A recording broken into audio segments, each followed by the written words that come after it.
Bien, bonjour à tous et à toutes. D'abord, j'aimerais remercier mes collègues historiens de faire preuve d'une ouverture d'esprit, je dirais pas peu coutumière, ce serait méchant, mais en tout cas remarquable, en ayant invité un modeste historien de l'art à aujourd'hui prendre la parole devant une docte assemblée qui s'intéresse aux manuscrits, moi qui n'en parlerai absolument pas. Il a semblé à mon collègue Julien Bachelier intéressant de présenter, comme il vous l'a dit, l'écrin, excusez-moi, dans lesquels les manuscrits que vous allez découvrir ou redécouvrir ont été réalisés. Alors, stricto sensu, l'écrin, ça serait le scriptorium, et malheureusement, de scriptorium, je n'ai rien à vous montrer. S'il y avait quelqu'un qui pourrait vous renseigner sur cette question, il est présent aujourd'hui, c'est Ronan Perenec. Mais à ma connaissance, à Londévennec, qui est pourtant le site le mieux connu, on n'a pas localisé le scriptorium pour l'instant.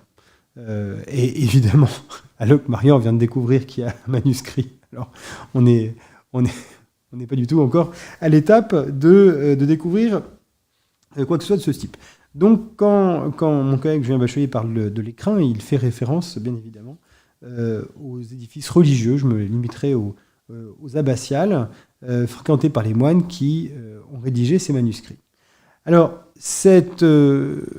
comment dire, cette communication n'aura pas simplement une volonté illustrative, mais elle essaiera de montrer à quel point, dans l'architecture même, les créations bretonnes de la période qui nous intéresse, la période romane, en fait, sont parfaitement au diapason de ce que l'on fait ailleurs en Occident. Dans quelle mesure la Bretagne est une région féodale alors comme les autres, et dans ce contexte, pourquoi il est normal d'y trouver une production de manuscrits. Notre collègue Joël Kegber, qui a déjà été cité, avait eu l'idée de porter un projet très intéressant qui s'appelait Breteur, Bretagne Europe, c'est-à-dire un projet qui avait pour objectif de montrer que durant cette époque romane, du Moyen-Âge central, la Bretagne est une région féodale européenne. Lorsqu'on s'intéresse aux vieilles pierres, lorsqu'on s'intéresse à l'architecture, on arrive au même constat. Pourtant, le titre que j'ai choisi, Les habits de Cornouailles au XIe et XIIe siècle, Landévennec, Quimperlé et Locmaria, synthèse architecturale, pourrait laisser penser à qui serait habitué à une littérature un peu ancienne que je vais vous proposer une sorte de promenade sympathique sur les routes méandreuses de la Cornouaille à la découverte d'une diversité qui fait la richesse et en même temps le caractère croquignolé de la région. En effet, bien longtemps, ces édifices ont été datés de périodes bien différentes. Locmaria a été vu par Jacques Charpy comme un édifice ayant des parties post-carolingiennes du début du XIe siècle, tandis que le déambulatoire à chapelle rayonnante de Locmaria, de Landévennec, a été longtemps considéré comme une construction de au moins un siècle postérieur. Quant à parler de Quimperlé, qu'en dire si ce n'est que c'est un édifice qui a une forme qui apparaît relativement inclassable. Alors, en réalité, le renouveau des études consacrées à l'architecture qui a débuté il y a une quarantaine d'années et dont la figure de proue est de manière absolument certaine Éliane Vergnol, ces études ont amené à revoir considérablement les dates de construction des grands édifices. Cette remise, ce changement de focal a été permis, par le développement de l'archéologie. Et le couplage de l'archéologie et l'abandon d'un esprit évolutionniste et véritablement téléologique a permis de revoir complètement l'histoire de la création romane. Nous avons la chance que depuis 2007, Éliane Vergnol, donc, qui est vraiment la référence dans tout ce qui touche, on va dire, à l'architecture romane, depuis 2007, Éliane Vergnol s'intéresse à la Bretagne et elle a précisément travaillé tant sur Locmaria que sur Landévennec, où elle collabore avec Ronan Perenec et Annie Bardel maintenant depuis quelques années. Et ils viennent de réaliser un article de synthèse d'une densité rare, extrême, mais passionnante, sur la construction de l'abbatiale de Landévennec au XIe siècle. Elle nous avait aussi livré un article consacré à Locmaria dans le Congrès archéologique de France. Quant à Quimperlé, l'édifice a également été l'objet d'une synthèse par un notancier qui avait consacré sa thèse à la sculpture romane en Bretagne. Les 3 édifices que j'aborde donc aujourd'hui ont été étudiés récemment. Et pour tout dire, très peu par mois. La bonne personne à cette place aujourd'hui aurait été, à n'en pas douter, Yann Vergnol, qui aime bien venir en Bretagne, mais elle est à un colloque au Mont-Saint-Michel. Donc à défaut de lumière, vous ferez avec une luciole. Bon. Mais enfin, je ferai de mon mieux. Alors, cette liste de trois édifices, Landévennec, Quimperlé et Locmaria, pourrait faire penser à une liste, un inventaire un peu à la Prévert ou une phrase de Lautréamont. Cette phrase de Lautréamont, vous connaissez, la rencontre fortuite sur une table de dissection d'une machine à coudre et d'un parapluie, tant a priori les édifices peuvent sembler différents, et tant ils ont été longtemps considérés d'ailleurs comme appartenant à des générations totalement différentes. D'ailleurs, généralement, ces datations se fondaient sur des partis pris attribuant à la Bretagne un caractère anachronique. Ça, c'est le côté un peu parisien de la chose, si on peut dire. Vous savez, cette région où il est difficile de venir en diligence depuis Paris, où il faut traverser 42 estuaires, et donc forcément, les idées elles-mêmes ont du mal à traverser. Et comment dire, la longueur du chemin est pas absolument proportionnelle à l'inconfort du carrosse. Bon. D'un autre point de vue, il y avait aussi l'idée qui a prévalu longtemps que la région était très originale, celtique, et donc tout ça a complètement, on va dire, troublé la vue. Pourtant, le rapprochement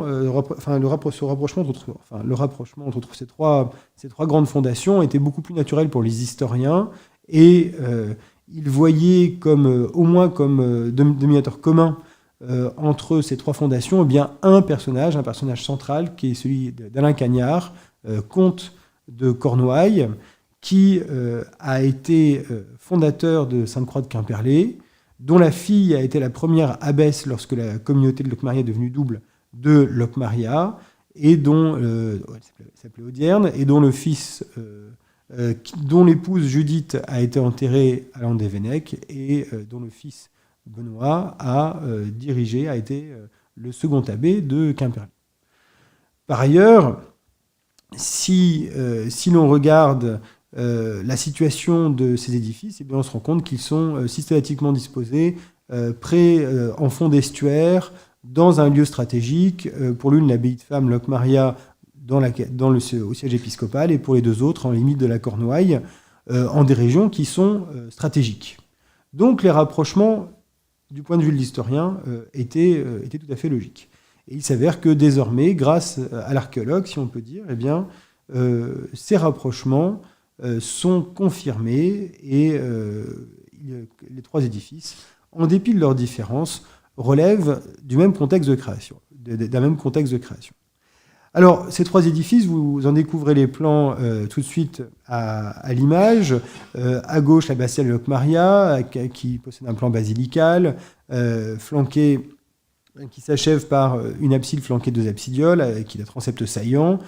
Plan basilical avec un chevet relativement simple, mais il faudrait en discuter certainement, qui sied bien à une abbaye dirigée par des femmes, combien même la communauté masculine, il existe une communauté masculine qui est associée, qui ici tend une position d'infériorité certainement vis-à-vis des femmes. Au centre, un plan d'édifice toujours basilical, mais on peut le dire un peu plus ambitieux, où la partie orientale les parties orientales se terminent par un chevet à déambulatoire et chapelle rayonnante, type de plan qui apparaît au début du XIe siècle. Et puis, à droite, un édifice qui n'est pas un plan basilical, l'abbatiale Sainte-Croix de Quimperlé, qui est à plan centré. Donc, en dépit de ces différences formelles qui sautent aux yeux, vous allez voir qu'en réalité, ces adaptations du plan à l'élévation correspondent à une logique tout à fait fonctionnelle, mais que, sorti de cela, dans les éléments qui sont signifiants au milieu du XIe siècle, ces 3 édifices relèvent d'un même esprit, d'une même tendance. Alors commençons par celui qui est le plus ancien, à la fois le mieux connu désormais, grâce à une vingtaine d'années de fouilles extrêmement minutieuse et attentive, l'abbatiale de Landévennec. Alors, cette abbatiale a un passé que vous n'ignorez pas et qui est extrêmement ancien, puisque les plus anciens vestiges chrétiens datent de la fin de l'époque paléochrétienne. Alors cette abbatiale, ce monastère, constitue désormais, il faut bien le comprendre, une véritable référence pour tous les archéologues de l'ouest de la France, parce que les découvertes qui ont été réalisées sont tellement importantes et elles sont tellement bien datées que désormais elles forment un repère qui vient contrecarrer toutes les idées reçues qui entouraient les fondations bretonnes et notamment pallier les vides documentaires.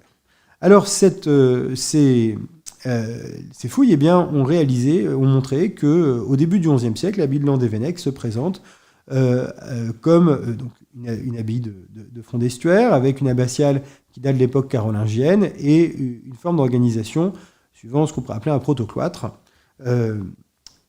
Cette abbaye est traversée par une rivière. Or, cette rivière, dès l'an 1000, sort régulièrement de son lit, si bien que les moines sont amenés à souvent rehausser les niveaux de circulation et essayer de pallier les problèmes que pose la présence de cette rivière.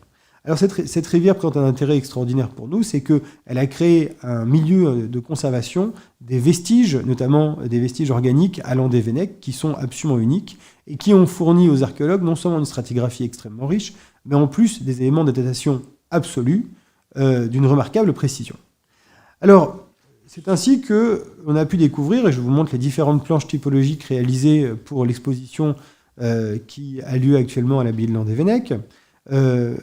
C'est ainsi qu'à partir des années 1030, un peu avant 1030, l'abbaye, du moins l'abbatiale, est reconstruite. Il y a des travaux qui sont légèrement antérieurs dans les parties conventuelles. Alors, les fouilles ont permis de montrer que les travaux commencent par... il prévoit d'abord un agrandissement de l'édifice à l'est. Or, l'édifice est posé sur un terrain en pente, et donc il faut commencer par araser ce terrain. Les éléments qui sont les déblais vont être réutilisés dans les parties orientales. Puis, image en haut à droite, est érigé un mur qui correspond au mur sud de la nef. Ce mur sud de la nef sert de support à une galerie en bois dont Ronan Périnec et Annie Berdel ont retrouvé les poteaux fichés dans le sol, de bois à peine équarri qui conservaient les cernes les plus récentes de croissante, et ces poteaux ont pu être datés. Et c'est comme ça qu'on a une date pour le début de ces travaux, 2030, puisque finalement ces poteaux sont forcément postérieurs au mur sud, dans la mesure où la galerie s'appuie sur ce mur. C'est ainsi qu'on sait que donc les travaux de la grande reconstruction de l'abbatiale de Landévennec a commencé peu avant 1030. Le travail réalisé tant par l'archéologie que par l'archéologie du bâti ont permis de montrer que ces travaux avançaient par englobement de l'ancienne abbatiale carolingienne. Il est important de maintenir la continuité du culte, et donc les moines ont besoin, au long des travaux, de garder leur première église. L'église, donc, les travaux sont commencés à l'ouest, et puis est lancé un chevet à déambulatoire et projeté un premier chevet. Alors, voyons les caractéristiques de cette construction à l'ouest, dont on sait qu'elle est donc construite vers 1030, et de manière certaine par la dendrochronologie. Vous voyez des murs qui multiplient la combinaison de petits et de moyens appareils, donc un goût du moyen appareil, une plastique murale qui est extrêmement articulée, et un goût des supports saillants, parfois quelques dispositions qui rappellent celle d'un arc de triomphe, qui rappelle également l'église de Celles-sur-Cher, et puis une étude des trous de boulin, des échafaudages, qui a pu montrer que cette partie était construite comme 3 éléments indépendants, ce qui nous donne des repères techniques tout à fait intéressants. Le chantier ensuite se déplace vers la partie orientale, et l'étude attentive des maçonneries ainsi que des circulations à l'intérieur de l'édifice ont amené les archéologues Ronan Périnec, Annie Berdel ainsi qu'Yann Vergnol à envisager que dans un premier projet, l'édifice devait présenter un chevet à chapelle échelonnée. ce type de chapelle, ce type de chevet à chapelle échelonnée, eh bien, on le rencontre par exemple dans des édifices extrêmement célèbres et extrêmement importants pour la chrétienté. On peut réciter la grande abbatiale de Cluny II à la fin du Xe siècle, ou par exemple, durant la même période, l'abbatiale de Gigny. Ce plan à chevet à chapelle échelonnée est associé de manière intime à l'architecture monastique, tant et si bien qu'on l'a longtemps appelé chevet bénédictin. Eh bien, ce projet de chevet est finalement abandonné, et c'est ce que vous voyez sur l'image de droite. On voit sous les plantes quelques amorces de ce chevet à chapelle échelonnée, et puis finalement, on voit que le mur passe dans une autre direction. Et on a finalement réalisé un chevet à déambulatoire et chapelle rayonnante, type de chevet qui est apparu dans l'architecture chrétienne dans la première décennie du XIe siècle. On a longtemps pensé que la cathédrale de Clermont-Ferrand en avait été le modèle, et puis désormais on préfère prendre d'autres édifices bénédictins du début du XIe siècle comme référence. En changeant ce type de chevet, en réalité, c'est l'ensemble des circulations et l'ensemble des dispositions du monastère qui s'avèrent changer. Ce déambulatoire, ce chevet construit, eh bien, c'est désormais l'intérieur de la nef des vaisseaux qui est subdivisé par des piles composées. L'ensemble des éléments conservés amène notre équipe à envisager une reconstitution, la reconstitution suivante pour les élévations de la grande abbatiale de Landévennec. Alors, ce qui est dûment attesté, c'est la position évidemment des supports, c'est le déambulatoire et la position de l'abside, la dimension des supports de l'abside. C'est également, et de manière assez séduisante, la présence d'une tribune de chevet, car il existe dans la partie nord de celui-ci eh bien, l'amorce d'un escalier qui, vous voyez, est désormais ruiné, qui permettait d'accéder à des parties supérieures. Et donc la disposition laisse entendre que cet escalier devait desservir des tribunes qui auraient pu participer à la liturgie des moines. Ce qui, par contre, relève de la construction intellectuelle, c'est la disposition des fenêtres, notamment des fenêtres hautes, qui n'est malheureusement pas attestée par l'archéologie. Et dans ces périodes, les années 1030-1040, il est fréquent que la disposition du second niveau d'élévation vis-à-vis du premier ne soit pas que les alignements ne soient pas complètement respectés. Mais enfin, voilà, ces travaux patients nous restituent eh bien, l'aspect de la grande abbatiale de Landévennec dans les années 1040-1050, si vous voulez, et il s'avère que cet aspect est ce que l'on rencontre dans les grandes constructions de ce qu'on appelle la Francie contemporaine. Voilà. Alors, pour avoir une idée de physiquement à quoi aurait pu ressembler cet édifice, eh bien, on peut se référer à l'abbatiale de Loctudie qui reprend dans le décor et les élévations et une partie du plan, eh bien, l'essentiel du parti. À Locmaria, eh bien, l'histoire est quelque peu différente. L'édifice est conservé quasiment complètement en élévation, tandis que Landévennec a subi des démontages et des compléments, voire des restaurations, parfois un petit peu anciennes et parfois un petit peu discutables. L'abbatiale de Locmaria, elle, est en fait en grande partie conservée, si ce n'est le bras sud de son transept et son chevet, qui avait été déjà, qui est on va dire un chevet néo-roman, qui avait été déjà détruit au XVIIe siècle pour laisser la place à un chœur de religieuses, et puis restitué par Joseph Bigot au milieu du XIXe siècle. Alors cet édifice, vous le voyez, présente un plan basilical à 2 niveaux d'élévation, remarquablement conservé dans ses parties occidentales. Ces parties orientales présentent, comme à Landévennec d'ailleurs, une plastique plus complexe, avec des piles composées, avec des ouvertures entre la croisée et les bras du transept, et également avec des jeux d'arcatures qui viennent animer les murs. La reconstitution qui a été donnée du chevet est certainement contestable et on a retrouvé, en réalisant un travail d'archéologie du bâti avec mes étudiants, d'anciennes baies bouchées qui laissent supposer qu'en réalité, la disposition de l'abside devait être un peu plus complexe que ce que l'on trouve, que ce qui a été rendu par Bigot. On peut supposer la présence également d'une tribune dans ces parties orientales. L'extérieur de la nef semble des plus simples, avec un appareil en remploi, petit appareil, tant et si bien qu'on a longtemps considéré que l'abbatiale de Locmaria avait été construite en 2 grandes étapes, la nef relevée d'une campagne achevée vers 1022 et les parties orientales d'une autre réalisée vers 1124. Ces 2 dates correspondant en réalité à ce que l'on peut tirer à documentation textuelle, qui, dans un cas comme dans l'autre, ne parle absolument rien de l'Église et n'a absolument rien à voir avec le bâtiment.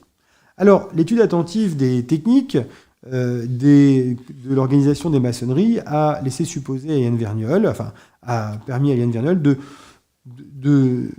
montrer de manière assez séduisante que l'édifice, en réalité, avait été construit d'un seul tenant, comme à Landévennec. Et les études que nous avons réalisées avec nos étudiants arrivent au même constat. Nous avons notamment pu restituer l'ensemble des échafaudages, ou presque dans les parties romanes, et il s'avère que, en dépit des différences d'appareils et des différences de parties architecturaux, ces échafaudages correspondent les uns aux autres. Les trames des trous de boulins sont les mêmes, les dimensions des trous de boulins sont les mêmes, et on a même pu montrer qu'en réalité, entre nef et partie orientale, en dépit des parties, en réalité, ces constructions avaient été échafaudées, ces parties avaient été échafaudées en même temps, et même que les échafaudages étaient reliés les uns aux autres, tant dans le transept que dans la nef. La différence de parties, en réalité, comme à Landévennec, correspond à une hiérarchie, une adaptation des formes à la fonction. À Landévennec, il s'agit de recevoir un pèlerinage, il s'agit d'accueillir une nécropole nobiliaire, il s'agit également de recevoir une trêve et de permettre de manière la tenue régulière d'une vie monastique réformée. À Locmaria, il s'agit d'accueillir une paroisse, une communauté féminine, une communauté masculine. Ces femmes ne sont pas prêtes, elles n'ont pas besoin de célébrer une fois par jour, et il n'est pas nécessaire de multiplier à l'intérieur des autels. En revanche, les différences stylistiques participent de la hiérarchisation des espaces. L'histoire de Sainte-Croix de Quimperlé est mieux circonscrite par les textes. On sait que l'abbatiale est postérieure à la refondation d'une communauté dans les années 1050. Cette refondation fait suite à un songe d'Alain Cagnard qui, atteint d'une grave maladie, voit en rêve une croix d'or qui descend sur son visage et grâce à laquelle il est sauvé. Tout ça, évidemment, l'apparition miraculeuse en songe d'une croix, n'est pas sans nous rappeler des vieilles références paléochrétiennes, en particulier celle relative à Constantin. Ça relève même presque du topos. Toujours est-il qu'il est invité, suite à ce miracle, à refonder une abbaye par le pape Léon IX, ce qui montre, entre parenthèses, la proximité d'Alain Cagnard avec le pape, proximité à mesure où il est souvent vu comme le promulgateur de la réforme en Cornouailles. Alors cet édifice est un peu modifié à la fin du XVe siècle et il est pris en main par les mauristes à la fin du XVIIe siècle qui y ajoutent une tour-lanterne de 56 mètres de haut. Cette tour-lanterne, en réalité, met en péril la stabilité de l'édifice qui, faute d'entretien après la Révolution, et puis à cause des lenteurs, des difficultés entre l'administration et les autorités locales, la restauration réclamée par Mérimée et Bigot finalement peine à venir, tant et si bien que elle se réalise finalement, elle commence à moindre frais, et en 1862, la fameuse tour-lanterne s'effondre sur l'ensemble de l'église. Voilà les quelques photographies que nous avons pu conserver de cet événement. Alors vous voyez ici des éléments du XVe siècle, des remplages gothiques, Vous voyez ici une voûte annulaire avec des traces de cintre. Il y a énormément de choses intéressantes à tirer de ces photos. Mais enfin, suite à cela, eh bien, il faut reconstruire les parties ruinées et reprendre intégralement, pour en modifier les fondations, celles qui avaient été conservées en élévation.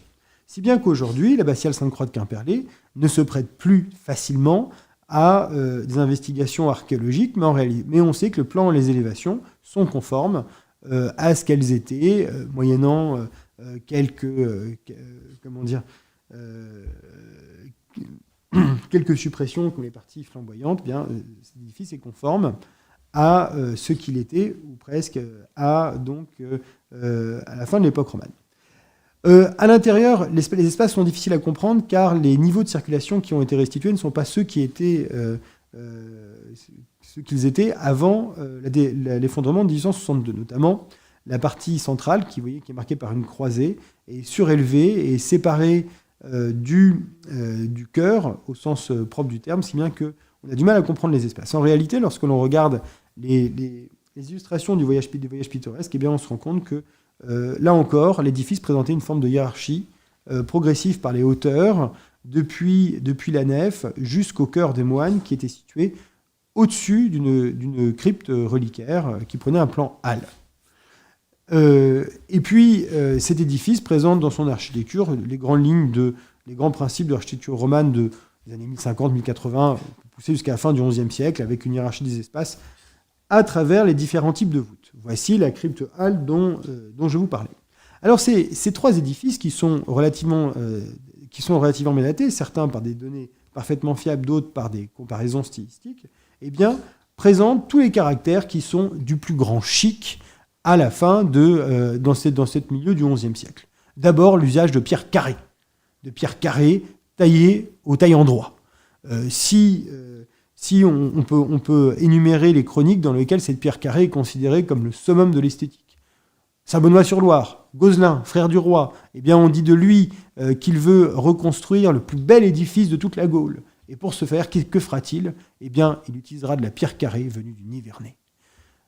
Le duc de Normandie, dont le chroniqueur du don de Saint-Quentin décrit les largesses dont il fait part à l'abbaye de Fécamp. L'abbaye de Fécamp qui, alors, est la grande fondation des ducs de Normandie. Et après avoir décrit les soieries, l'or investi par le duc à l'intérieur, Dudon, son chroniqueur, nous dit que « et il la fit construire de pierre carrée ». Et cette mention, eh bien, on la retrouve aussi, par exemple, pour la crypte d'Auxerre dans les années 1028-1035. Donc, 1023-1035, excusez-moi. Les joints entre les pierres sont particulièrement fins, et donc tout cela eh bien, relève, je vous le disais, de la plus belle esthétique dans ce milieu du XIe siècle. L'utilisation de spolia également, c'est-à-dire d'éléments en remploi antique, récupérés ça et là et mis en valeur, ce qui montre l'ancienneté de l'édifice. Et mes collègues historiens qui sont là eh bien, connaissent la phrase par cœur qu'ils retrouvent souvent dans leurs sources, quelque chose qui date de toute antiquité. Et si la chose date de toute antiquité, eh bien, c'est qu'elle est juste, c'est qu'elle est bonne. Eh bien, le même principe est directement adaptable aux pierres. À Landévennec, eh bien, c'est la multiplication, par exemple, des colonnes. Or, on sait que les colonnes, si on prend Saint-Paul, eh bien, les colonnes sont les apôtres et les prophètes sont les colonnes de l'Église, dont le Christ est la voûte, est la pierre angulaire. Eh bien, on constate qu'en les grandes fondations les plus prestigieuses du XIe siècle, eh bien, on a recours très souvent à la multiplication des colonnes comme décor en tant que tel. Et c'est le cas à Landévennec. On pourrait citer notamment les bras du transept, le brassus du transept, qui est en cela particulièrement signifiant.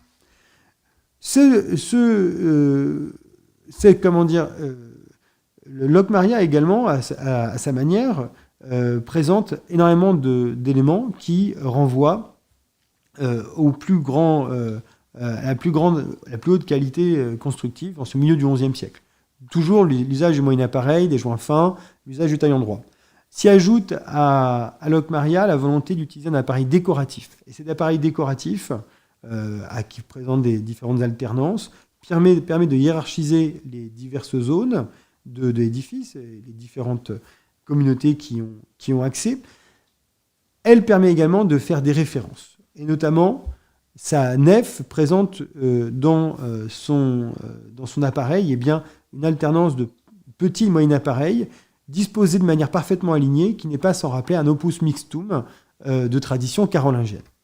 Tandis que les murs extérieurs ont été construits en mélangeant moyen appareil et petit appareil, dont l'étude statistique a permis de montrer qu'en réalité, ce petit appareil était intégralement du remploi antique. D'ailleurs, comme à Landévennec, des formes de spolia ont été rajoutées. Ici, c'est une inscription dont malheureusement, on ignore à peu près encore la date, qui a été mise certainement volontairement à l'envers pour montrer que c'était un remploi, comme des pierres de moyen appareil qui traînent ça et là, et donc qui viennent donner l'impression du spolia.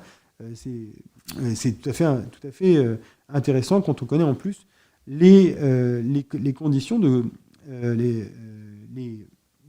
quand on suppose le passé alto-médiéval de la fondation avant cette refondation du milieu du XIe siècle. Le décor lui-même renvoie à des références remarquables. Par exemple, à Landévennec, on trouve énormément de chapiteaux dérivés du corinthien, ce qui fait partie des grandes thématiques de la sculpture romane dès le début du XIe siècle. On retrouve également un chapiteau à protomètre bélier, comme on en connaît, par exemple, à Saint-Germain-des-Prés. Saint-Germain-des-Prés, c'est quand même une nécropole mérovingienne, donc c'est pas un édifice anodin. Bon. On retrouve des références à l'antique, avec par exemple l'usage de sophites décoratifs.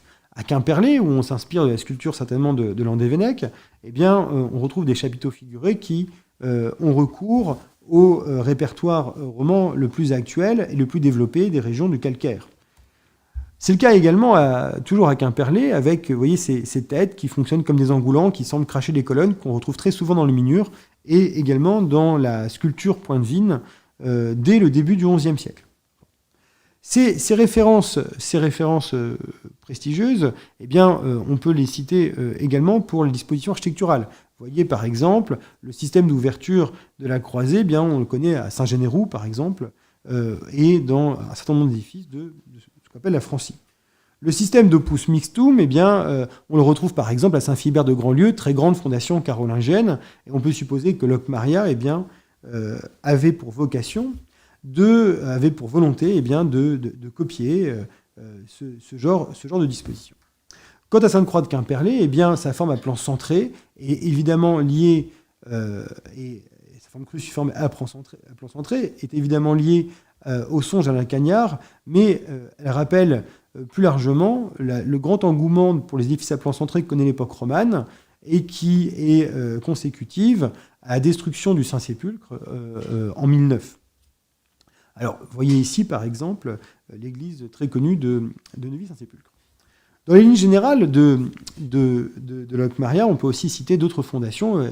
Vous retrouvez, par exemple, dans les piles, la grande abbatiale de Bernay, qui, je vous rappelle, a été fondée par Judith, duchesse de Normandie, au début, dans les années 1010-1020. C'est pas très clair, en tout cas, avec comme abbé à sa tête, Guillaume de Volpiano, qui était aussi un personnage absolument essentiel de la réforme bénédictine du début du XIe siècle, personnage qui avait été porté au-dessus des fonds baptismaux par Anton, donc c'est quand même un personnage d'une classe, on va dire, européenne, si on peut dire.